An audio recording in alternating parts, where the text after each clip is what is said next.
देश के विकास को दर्शाने वाले जो आंकड़े आए हैं वो आंकड़े इतने डरावने हैं कि इसके ऊपर बात करना बेहद जरूरी हो जाता है। इसलिए हम आप सबके बीच उपस्थित हैं, अपनी चिंता लेकर, अपने संशय लेकर, अपनी शंकाएं लेकर, अपने सवाल लेकर। आप सबकी जानकारी में है कि जनवरी मार्च का जो क्वार्टर है, इस क्वार्टर्स के आंकड़े सीएसओ ने अभी कल रिलीज किए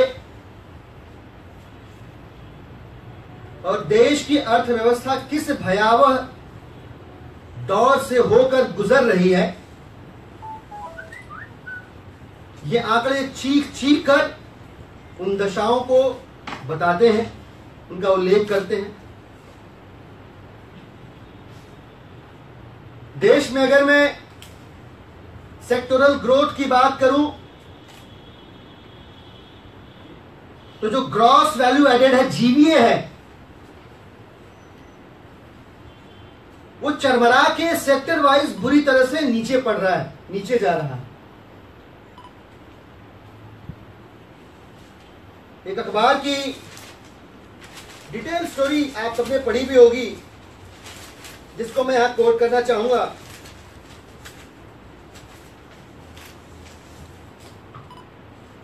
कंस्ट्रक्शन सेक्टर में जहां 2016 में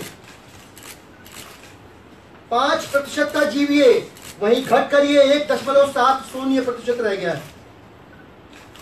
5% से 1.70%।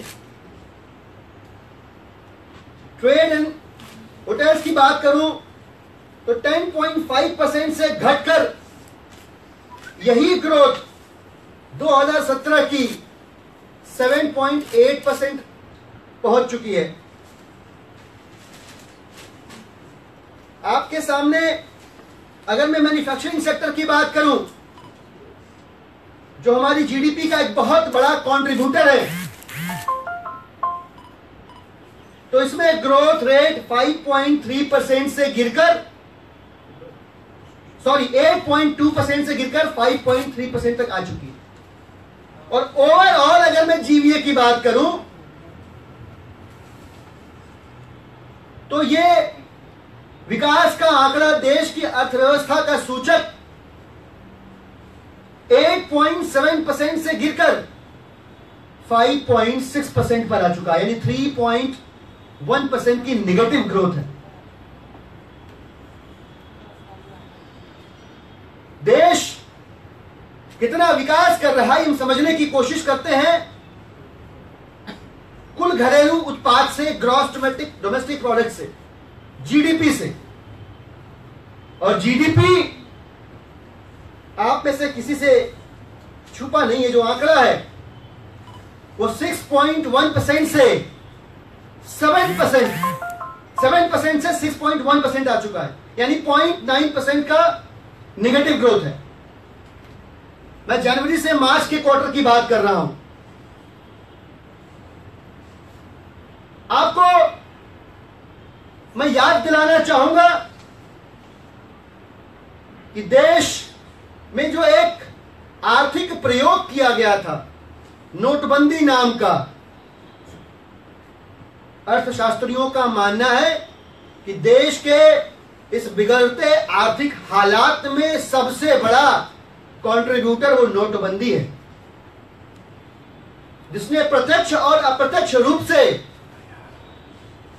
देश की जीडीपी पे, जीवीए पे अपना असर डाला।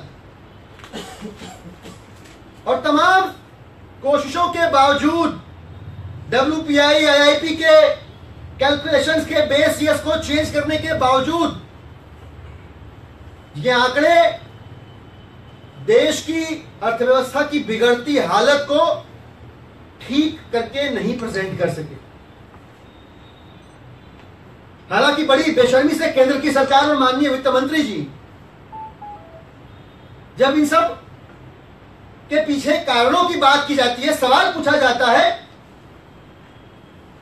तो सीधे सीधे मोदी सरकार, माननीय वित्त मंत्री जी वैश्विक कारणों की तरफ उंगली उठा देते हैं कि इसमें सिर्फ हमारा कोई लेना देना नहीं है, यूपीए सरकार जिम्मेदार है, पिछली सरकार, और इसके बाद जो ग्लोबल इकोनॉमिक फ्लक्चुएशंस हैं वो रिस्पॉन्सिबल हैं इस प्रकार की ग्रोथ के लिए।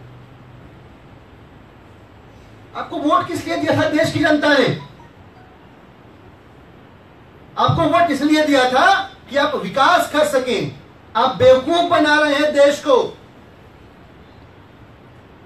नोटबंदी से जुड़े हुए तमाम सच आप देश की जनता से छुपा रहे हैं। बहुत सारी क्रिटिकल इंफॉर्मेशन आपने झूठ बोला। आम आदमी पार्टी ने आवाज उठाई, डेलारू नाम की कंपनी को कॉन्ट्रैक्ट क्यों दिया, वो ब्लैकलिस्टेड थी। आपने देश से झूठ बोला, एक ब्लैकलिस्टेड कंपनी को नोट छापने का कॉन्ट्रैक्ट देकर, जिसका नाम पनामा लीक्स में आया। ऐसी तमाम कितनी सच्चाइयां, कितने क्रिटिकल फैक्ट्स आपने देश से छुपाए हैं। ये सब आज नहीं तो कल जैसे इन आंकड़ों के जरिए देश के आर्थिक विकास का सच सामने आ रहा है, नोटबंदी के पीछे का सच भी सामने आएगा। आम आदमी पार्टी शुरुआत से कह रही है कि नोटबंदी के बहुत भारी और दूरगामी दुष्परिणाम होंगे देश की अर्थव्यवस्था पे। आज ये आंकड़े चीख चीख कर आम आदमी पार्टी द्वारा कही गई उन्हीं बातों को सही साबित कर रहे। आम आदमी पार्टी आर्थिक मोर्चे पर केंद्र की सरकार की विफलताओं को देखने के बाद, देश को अवनति के गड्ढे में भाजपा की केंद्र सरकार द्वारा ढकेले जाने के बाद, आम आदमी पार्टी ये मांग करती है कि चूंकि नोटबंदी इस निगेटिव ग्रोथ का सबसे बड़ा कंट्रीब्यूटर है, देश से डेवलपिंग कंट्री का टैक्स छीनने वाला सबसे बड़ा कंट्रीब्यूटर है, एक आर्थिक दुर्घटना है, एक आर्थिक आतंकवाद है। आम आदमी पार्टी ये मांग करती है ऐसी स्थिति में कि भाजपा की केंद्र सरकार नोटबंदी के ऊपर जो क्रिटिकल फैक्ट्स हैं, जो सच्चाइयां हैं, वो एक व्हाइट पेपर के जरिए देश की जनता के सामने रखते हुए अपनी गलतियों के लिए, आज तक नोटबंदी से क्या अचीव हुआ ये ना बता पाने के लिए, नोटबंदी के कौन कौन से साइड इफेक्ट्स हैं, उन साइड इफेक्ट्स को काउंटर न कर पाने के लिए देश की जनता से माफी मांगते हुए नोटबंदी के पूरे सच को यथावत एक व्हाइट पेपर के माध्यम से, एक श्वेत पत्र के माध्यम से देश की जनता के समक्ष रखे। यह बेहद आवश्यक हो जाता है कि बाकी के केंद्र की सरकार के जो 2 वर्ष बचे हुए हैं, लगभग इन 2 वर्षों में देश की जनता के विश्वास को जीतकर केंद्र की सरकार अपने विकास के एजेंडे पर लौटकर इन तमाम आर्थिक सूचकांकों को, इंडिकेटर्स को इंप्रूव करे, देश की अर्थव्यवस्था को अपने वायदे के मुताबिक सुधारे। 2 और महत्वपूर्ण विषय हैं जिस पे क्रमशः सौरभ भाई और गोपाल जी अपनी बात रखें।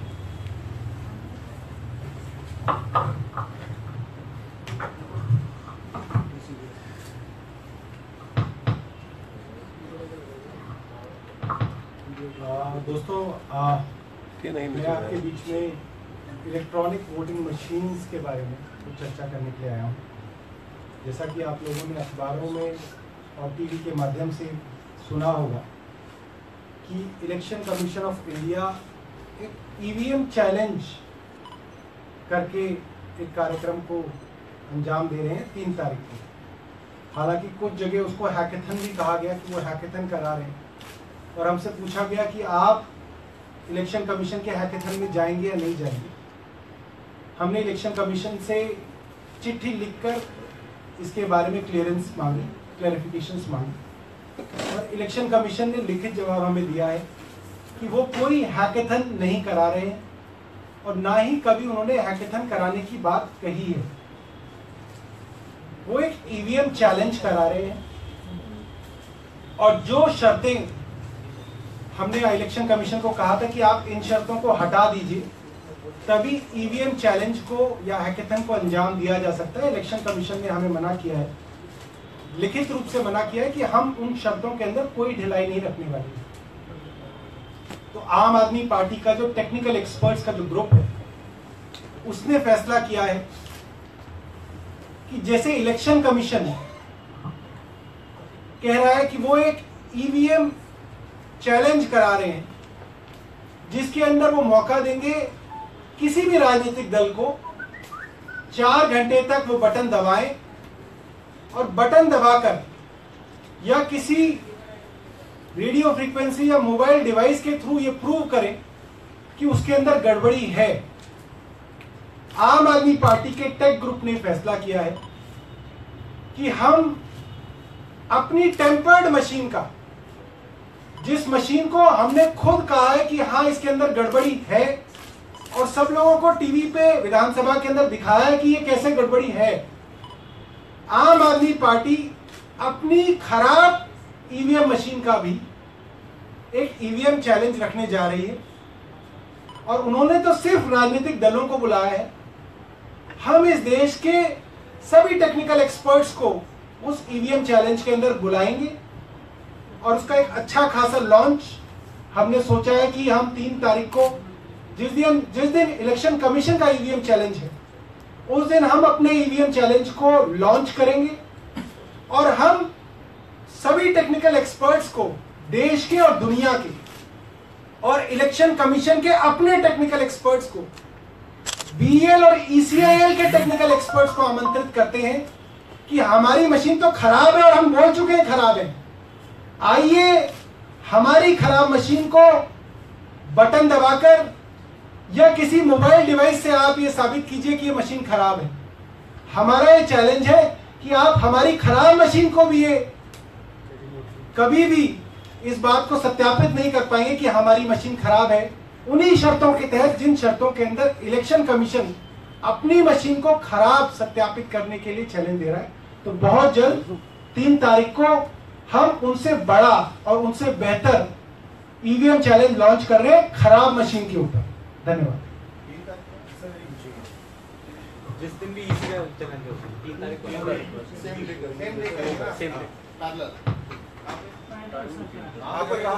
बताएंगे। आपकी मशीन तो ऑलरेडी हैक्ड है, आप उसमें व्हाट इज द पर्पस? हमारी मशीन खराब है, ठीक है, खराब मतलब गड़बड़ है, टेम्पर्ड है, वो मशीन गड़बड़ी करने में सक्षम है, किसी का वोट चोरी करके किसी को देने में सक्षम है वो मशीन, ठीक है। इलेक्शन कमीशन की मशीन पे भी हमने आरोप लगाया कि आपकी भी खराब है, ठीक है। इलेक्शन कमीशन कह रहा है कि हम आपकी अपनी मशीन 4 घंटे के लिए आपको दे देंगे, आप उस पर जादू टोना करो, मशीन खोलने नहीं देंगे, आप बटन दबा दबा के प्रूव करो, साबित करो कि ये मशीन खराब है। मैं ये कह रहा हूं कि मेरी मशीन तो खराब है ही और मैं मानता हूं कि मशीन खराब है, मैंने तो सारी दुनिया को दिखाया कि मेरी मशीन खराब है। आप आ जाओ, मेरी मशीन को ले लो, उस पर 4 घंटे जादू टोना करो, मैं उसको खोलने नहीं दूंगा, उसके बटन दबाओ, खूब दबाओ, और तुम साबित करो कि मेरी मशीन खराब है। तो तुम मेरी मशीन को भी साबित नहीं कर सकते कि मेरी मशीन खराब है, क्योंकि जब तक मैं अपनी मशीन नहीं खोलने दूंगा तुम नहीं साबित कर सकते। So you're saying even they will not be allowed to open the machine?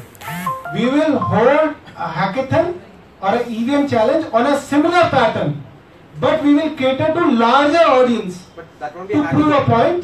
It will be an EVM challenge.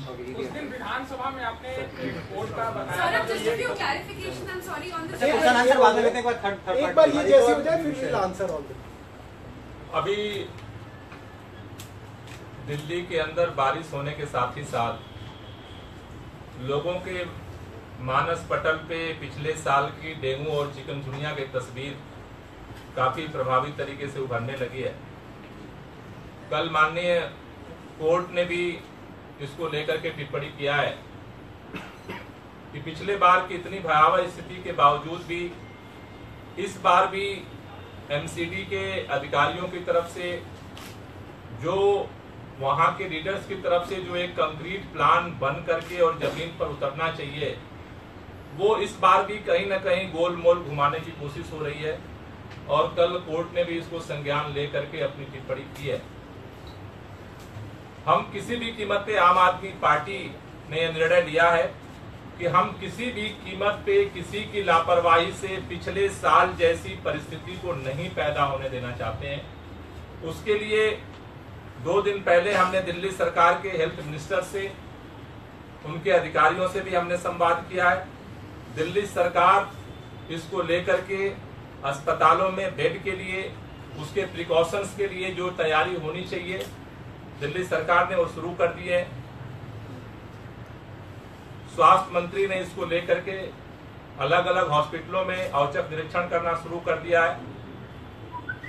दूसरा, आज की तारीख में पिछले साल एमसीडी के अंदर हमारी ताकत नहीं थी, लेकिन अब तीनों सदनों के अंदर, उत्तरी, दक्षिणी और पूर्वी तीनों सदनों के अंदर आम आदमी पार्टी विपक्ष के रूप में बैठी हुई है।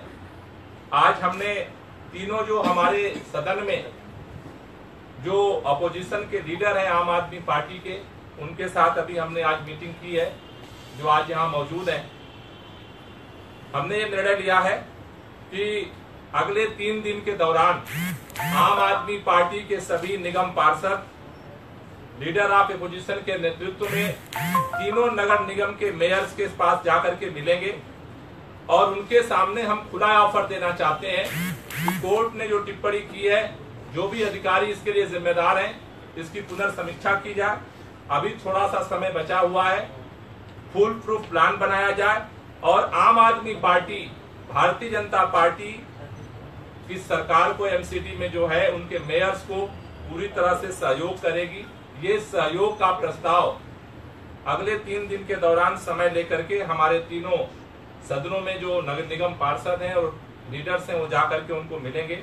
हम पूरी तरह से उनका सहयोग करने को तैयार हैं।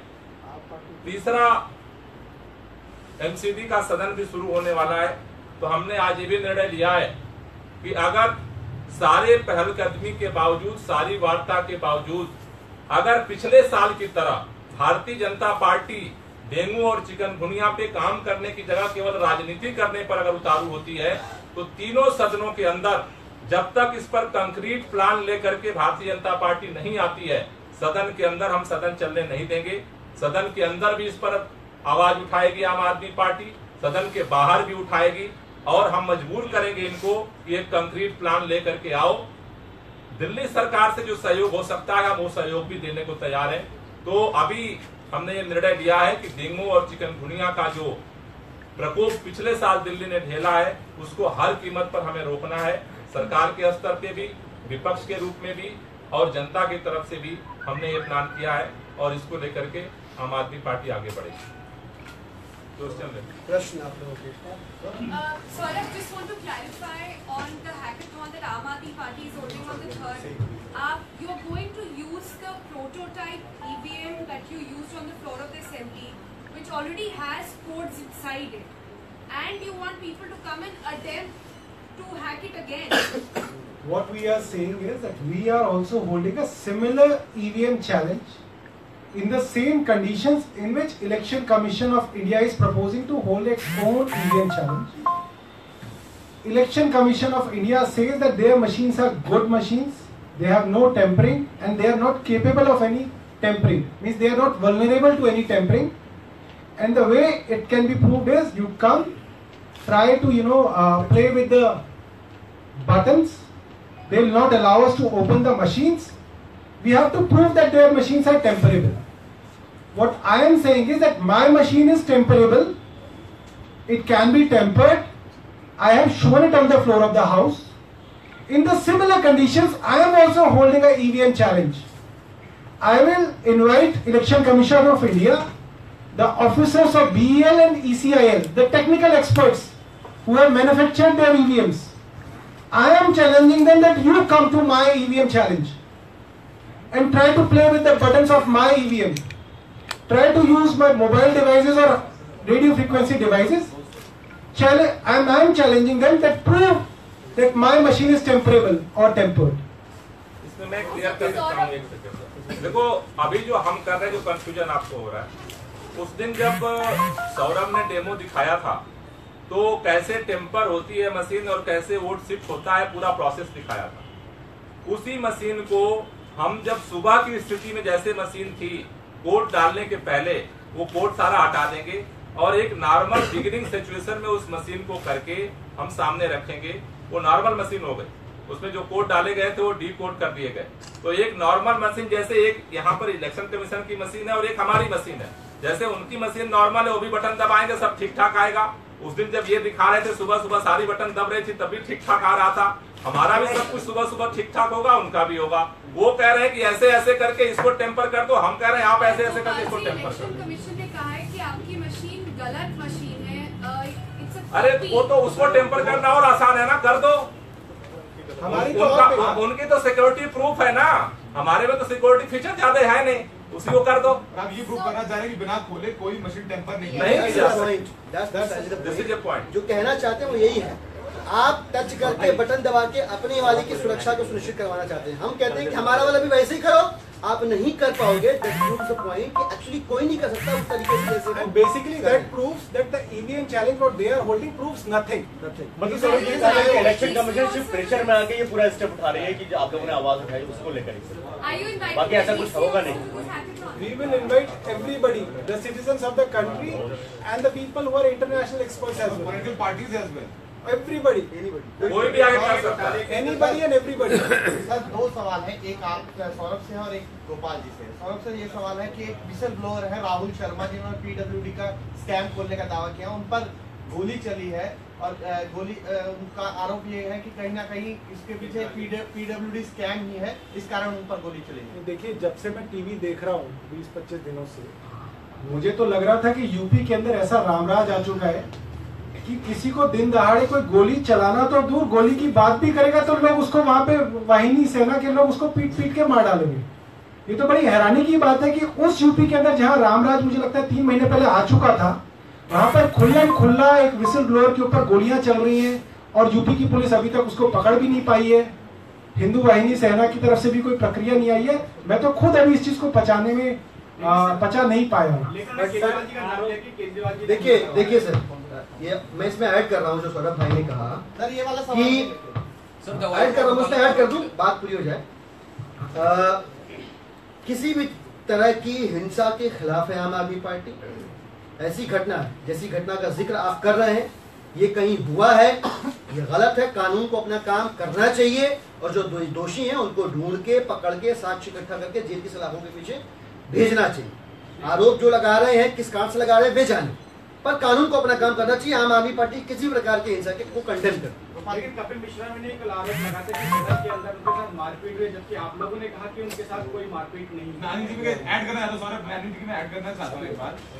सौरभ ये सवाल आपसे, क्योंकि आप थे सदन में और गोपाल जी भी थे। सर ये कपिल का कहना है कि वो 3 जून को सारे सबूत सबके सामने रखेंगे और उन्होंने ये भी बोला है कि वो बापू के अनुसरण कर पर भगत सिंह को भी जानते हैं। किसको? भगत सिंह को जानते हैं। भगत सिंह कब से जानने लगे हो सर? लेकिन उनका कहना है कि कल मारपीट हुई है उनके साथ सदन के अंदर। देखो आप दोनों लोग थे। क्या पहली बात यह है कि गलत हुआ है? पहली बात यह है कि कल वो क्या करने के लिए निकले थे अपने बेंच से आगे बढ़ने के लिए, वो तो घटना बीच में लोगों ने रोक दिया। नहीं तो वो क्या करने की मंशा रखते हैं वो सार्वजनिक तौर पर ऐलान कर चुके हैं। तो वो क्या करने के लिए निकले थे वो तो उन विधायकों ने अगर बीच में नहीं रोका होता तो कल वो क्या करना चाहते थे वो तो हमें नहीं पता। गोपाल जी, लेकिन कल वहां पर हम भी बैठे थे, उनको केवल और केवल जब वो अपने बेंच से उठ करके और मुख्यमंत्री जी की बेंच की मंत्रियों की बेंच की तरफ बढ़ने लगे थे तब विधायकों ने उनको रोका था और मार्शल आकर के उठा करके ले गए थे। गोपाल जी सवाल ये है, पूछना चाहते हैं सवाल। आज सुबह ACB ने कई जगह छापे मारे हैं, कल दिल्ली सेक्रेटेरिएट में भी एक छापा पड़ा था, आज कई सारे गोडाउन्स में हेल्थ जो मिनिस्ट्री है वहां भी पड़ा है। उस पर क्या कहना है आपका? क्योंकि कपिल मिश्रा के हिसाब से ये जो पूरा घोटाला हुआ है मेडिसिन का, उसमें तरुण सीम के साथ साथ सत्येंद्र जैन और अरविंद केजरीवाल खुद इन्वॉल्व हैं। इनफैक्ट तरुण सीम का जो अपॉइंटमेंट है वो भी अरविंद केजरीवाल के कहने पर ही हुआ था। मेरा कहना है कि आजकल सब जगह गुलदस्ते के साथ उनका स्वागत होता है। स्पेसिफिकली इस पर क्या कहना है? सब जगह स्वागत होता है। एसीबी में जाकर के वो कंप्लेंट दें, एसीबी के पास ये अधिकार है, कोई रोक भी नहीं रहा। हम स्वागत कर रहे हैं, जितने छापे मारने छापे मारो, तथ्य तो सामने लेकर के आओ और कार्रवाई करो। ड्रामा क्यों हो रहा है? सारी एजेंसियों के पास सारे सबूत और सारे एफआईआर, सारे बयान, सब कुछ मौजूद है, गवाह भी मौजूद है, तथ्य भी मौजूद है, तो कार्रवाई क्यों नहीं कर रही है एजेंसियां? तरुण सिंह को क्यों हटाया गया फिर? तरुण सेन को तो हटाया था, तरुण सेन को हमने नहीं हटाया था, तरुण सेन को एलजी ने हटाया था। हमने तो जाकर रिक्वेस्ट किया था कि पीडब्ल्यूडी और हेल्थ सेक्रेटरी को मत हटाओ। और आज हम चैलेंज लेकर कहना चाहते हैं केंद्र सरकार को भी और यहाँ जो बैठे हुए जो उनके एजेंट हैं, अगर कोई सबूत है तो कार्रवाई करो। ये ड्रामेबाजी बहुत दिन तक नहीं चलने वाली है। औकात है तो कार्रवाई करो। हम हर कार्रवाई को और हर जांच में हर तरह का सहयोग करने को तैयार है। ड्रामा बहुत हो चुका है। लेकिन सर बीजेपी ने कहा कि जो सत्येंद्र जैन की बेनामी संपत्ति है उसका भी खुलासा हो गया। तो करो ना, जांच करो, गिरफ्तार करो। गिरफ्तार क्यों नहीं कर रहे हो? सारे एजेंसी तुम्हारे पास है, ड्रामा क्यों कर रहे हो? औकात है तो उठा लो, औकात है तो उठा लो अगर कोई सबूत तुम्हारे पास है तो। ये ड्रामेबाजी बहुत दिन हो गई यहाँ पर। गोपाल जी, आज और आरोप लगाया है तो आप ये संख्या कौन सी है? आरोप संख्या बता दीजिए। 37 नक्सलियों से तार जुड़े हुए हैं आम आदमी पार्टी के। जवाब देखिए आपके साथ। यहाँ तो आपके तार तो केवल आप कहाँ जोड़े? कुछ सवालों पर आरोपों पर सामूहिक अट्टहास करते हैं, ये उनमें से एक।